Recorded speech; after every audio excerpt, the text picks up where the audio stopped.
Hey guys, how you going?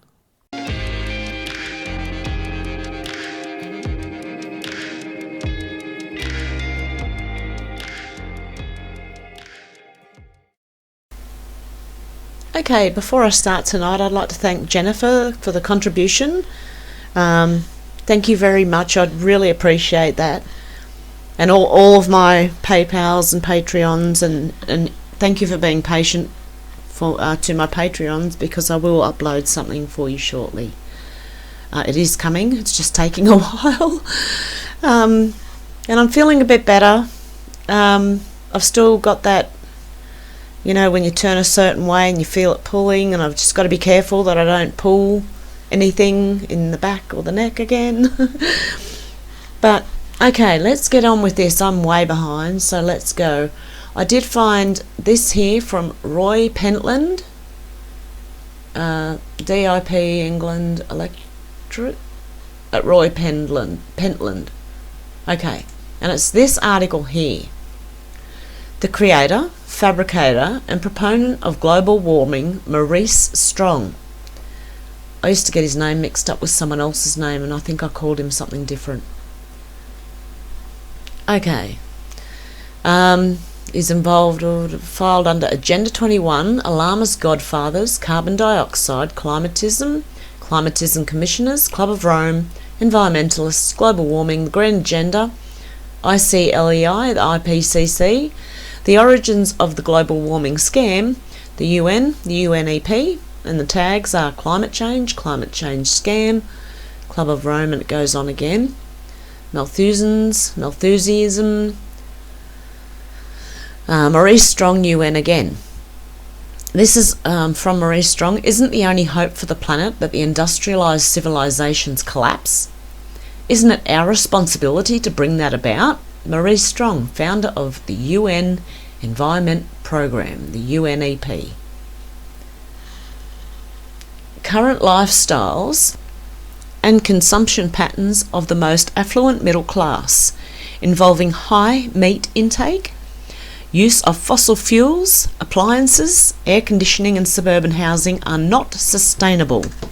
Maurice Strong, Rio Earth Summit. Yeah, so this involving high meat intake. They don't want us eating meat, okay? This is from Maurice Strong, who belongs to the UN, and it's all part of this global warming rubbish. It is the responsibility of each human being today to choose between the force of darkness and the force of light. We must therefore transform our attitudes and adopt a renewed respect for the superior laws of divine nature. Maurice Strong, the first Secretary General of the UN Environmental Programme. That's him there. Discovering Maurice Strong. Now this is by John Izzard, January 31st, 2010. The yellow brick road to climate change, like Dorothy, Lion, Tin Man and the Scarecrow in The Wizard of Oz, we've all been dancing down the yellow brick road of settled science in search of answers from the Emerald City, only to find what we suspected all along. The wizard has been telling us fibs. But who exactly is the wizard? And where did all this seeming madness all begin? And that should be, and where did this seeming madness all begin? Undoubtedly there are many wizards, but the man behind the green curtain, the man who managed to get the climate industry to where it is today, is a mild-mannered character by the name of Maurice Strong. The whole climate change business, and it is a business, started with Mr. Strong. Maurice Strong, a self-confessed socialist, was the man who put the United Nations into the environmental business, being the shadowy figure behind the UN Secretaries General from Youthant to Kofi Annan. I don't get that. Okay. His reign of influence in world affairs lasted from 1962 to 2005. Strong has been variously called the international man of mystery, the new guy in your future, and a very dangerous ideologue. Strong made his fortune in the oil and energy business, running companies such as Petro-Canada, Power Corporation, Caltex Africa, Hydro-Canada, the Colorado Land and Cattle Company, Ajax Petroleum, Canada Industrial Oil and Gas, to name just a few. His private interests always seemed to be in conflict with his public persona and his work on the world stage. Strong's extensive range of contacts within the power brokers of the world was exceptional. One admirer christened him the Michelangelo of networking. Maurice Strong described himself as a socialist in ideology, a capitalist in methodology. In 1972 he organised for Youthant the first Earth Summit, a Stockholm conference on the human environment. This led to the formation of the UN Environment Programme, with Maurice Strong at its head.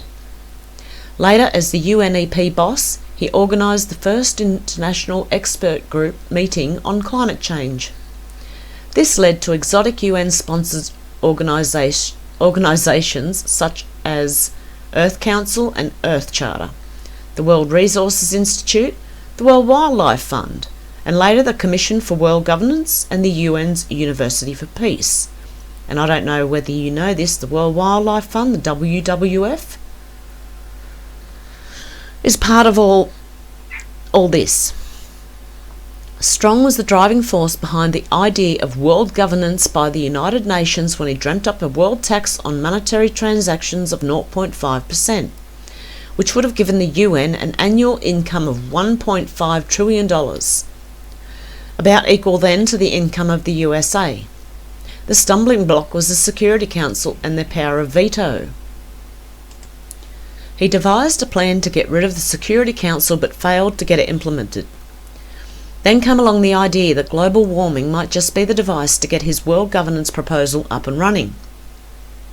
In 1989, Maurice Strong was appointed Secretary General of the Earth Summit in 1992. Addressing Earth Summit 2 in Rio, he told the thousands of climate change delegates it's clear that current lifestyles and consumption patterns of the affluent middle classes, involving high meat intake, consumption of large amounts of frozen and convenience foods, the use of fossil fuels, appliances, home and workplace air conditioning, and suburban housing are not sustainable. That's where they were going to put us in stack and pack units in the cities. There goes the Sunday roast, a house to live in, the car, the occasional hamburger, and generally life on earth as we know it. But what Strong didn't tell the delegates was that he was involved in the purchase of the Colorado Land and Cattle Company, which he bought from Adnan Khashoggi, an arms dealer who had strong connections with the Bin Laden family. And we can keep reading on him. Okay, this 200-acre cattle property called the Backer had two hidden secrets. One was that it sat above vast underground water systems which Strong wanted to remove. He formed the American Water Development Corporation to exploit the water by pumping it out for commercial intent, but was stopped by locals as they feared it would destroy the delicate environment. So he's an environmentalist who wants to rape the environment. The second secret was that Maurice Strong had been told by a mystic that the Barker would become the centre for a new planetary order which would evolve from the economic collapse and environmental catastrophes that would sweep the globe in the years to come. Really? As a result of these revelations, Strong created the Manitou Foundation, a New Age institute located at the Barker Ranch, above the sacred waters that Strong had been denied permission to pump out. This hocus pocus continued with the foundation of the Conservation Fund with help of Lawrence Rockefeller to study the mystical properties of the Manitou Mountain. I hope I'm saying that right. I think I am. At the Barker Ranch there is a circular temple devoted to the world's mystical and religious movements. The valley in which the Barker establishment is located is also traditional home for various Navajo tribes. They believe their ancestors were led underground here by ant people, and according to Navajo tradition, they were warned of the coming cataclysm by sky Kachinas, sky spirits. No wonder Strong wanted to buy the Barker. So what he couldn't make the money out of the water, he turned it into a spiritual and probably made money that way, did he? Meanwhile, Maurice was also busy founding the Earth Council Institute in 1992 and recruiting world luminaries such as Mikhail Gorbachev, Shimon Peres, Al Gore and David Rockefeller. In 2000, Earth Charter was formed as a further push by Strong to create a world governing body. Unfortunately, in 2005, the most powerful man in the push to save humanity, by steady promotion of the theory of human-induced greenhouse gases, was caught with his hand in the till. Investigations into the UN's Oil for Food program that Strong had endorsed, a cheque for $988,885 made out to M. Strong, issued by a Jordanian bank. The man who gave the cheque, South Korean businessman Tong Sung Park, was convicted in 2006 in a US federal court of conspiring to bribe UN officials. Strong resigned and fled to Canada and thence to China, where he's been living ever since. You get it? This man and China and what China's doing now. Strong is believed to have sanctuary in China because of his cousin, Anne Louise Strong, a Marxist who lived with Mao Zedong for 2 years, when she died in 1970, her funeral was arranged by Premier Chow En-lai. Anne Louise Strong was a Comintern member, an organisation formed in 1919 as the Third International, with one of its aims to use by all available means, including armed force, for the overthrow of the international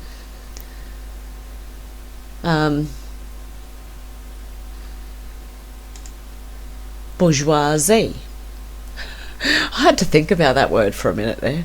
Maurice Strong, as an 18-year-old Canadian from Manitoba, started working at the United Nations in 1947 as a junior officer in the UN Security Section, living with the UN Treasurer Noah Monod.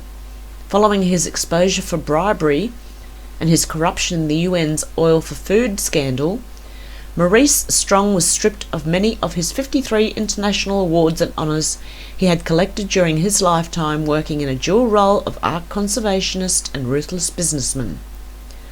The exposure and downfall of climate change's most powerful wizard, Dorothy and Toto, would have loved it. And I will say that he also was the one who started in 1970s, it started with global cooling.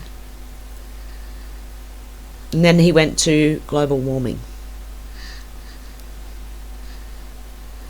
So you can let me know what you think of this, guys. And I've got a few other things that I wanted to talk about in here. I think that's the end. Yep, they're just comments now.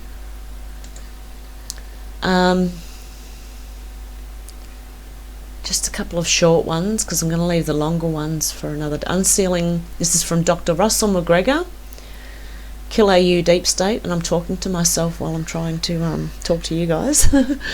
Unsealing of Maxwell depositions, Assange extradition, Supreme Court nomination, Comey Senate cross-examination, Durham report, Winner laptop exposure, presidential debates, Binney testimony, progressive riots, COVID truth, lots of thingies in October, almost as if it were timed.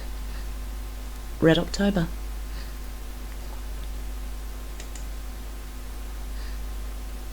Then from Martin Geddes, having the war appear active when it's already won keeps open the window of deprogramming for those who remain deceived and encourages the enemy assets to participate in bound-to-fail plans that out themselves to both justice and public awareness. You are watching a movie. Then from Dr. Russell McGregor again, does this exact 2-year POTUS Delta freak you out just a little? The Supreme Court is one of the main reasons I got elected president. I hope Republican voters and others are watching and studying the Democrats' playbook. Wow. And it's funny because that's the way it happens a lot. If you go back 2 years from this day, or a year from this day, or 3 years from this day, is it up 3 years yet? It feels like it's been nearly 4 years. I don't know. But it's probably only 3. I'm just thinking it's 4. Notice how the world's worst lockdowns are in Commonwealth countries that are under the control of the British royal family. I thought that was an interesting point. And that's from N1 Nasty One. And I know Ruth Bader Ginsburg passed away, and they're trying to refill the seat. I think POTUS will do a magnificent job. Just to point out here is how the media twist the truth, okay? I pointed this out before. Traffic girl slept with over 100 Asian men, okay? No. Traffic people do not sleep with... This happened to them. They were raped by. Okay? Over 100 Asian men. That's how the media will twist it to make it sound not as bad. Then we got this from 3 Days, 3 Nights. What if Trump now controls the controlled opposition? Ponder that for a moment. Infiltration works both ways. I think they're in the middle of trying to do it. Getting it done. Anyway, guys, you can let me know what you think down below. Yeah, I've got to catch up now on all the news, so I did hear a couple of things here and there, but what I did was, over the weekend when I had the grandchildren, I just took the time off. I just had no internet, like didn't look at my computer, didn't look at my phone, spent the full weekend concentrating on the children. We did lots of interesting things, like we actually watched the Brady Bunch, believe it or not, because I was thinking, what can we watch that's, half sort of decent? So we sat and watched the Brady Bunch, and even when I was watching that, I was thinking, this is not decent. Look, it's not really. If you go back and have a look at it, just even they had, I think it was Marsha, standing at the top step of the stairs with a very, very, very short skirt on, and I'm just thinking, oh my goodness, they didn't need to be that short. And then Marsha acting like the drama queen type of thing, and I'm thinking, no wonder we've got a generation of people who freak out over things, and then they've carried it on down to their children, and oh my goodness. But anyway, we did that for a short time until I sort of thought, no, I don't even think this one's innocent.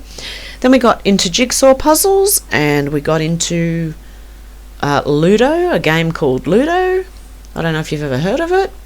You just got to get your little man out and go round the board and get back home. You've got 4 of those little men. And I like I used to like Yahtzee too when I was younger, as a teenager. And so, yeah, that's what we did on the weekend, and we played outside and in the dirt, and I took them out and we were digging around the dirt and stuff. So, I don't know, I just like to give the kids a bit of old school fun. Anyway, guys, this time I'm going to go. I will go live this week. This week will be a live on the weekend. I don't know if I'll go live. I might try and duck in live before. I appreciate all of you for listening. Whether you just like, comment, watch, share, it all helps, believe me. So I do appreciate you guys, and I do know that they knocked off subscribers because I was watching every other channel go through it. They kept holding me back at just before 30,000 subscribers. And so I didn't even think of that when I thought I lost subscribers from something I said, but it wasn't, because they've been doing that anyway. And I know they keep the views down, especially on the monetized videos, the ones with ads. They keep the views down on them. So where you might normally get about 7 or 8,000 views on the ad ones with ads, sometimes you'll only get 4 or 5,000 views, and that it's quite often. So okay guys, let me know what you think down below, and yep, hopefully I'll be back into it now. Okay guys, have a good one. Bye.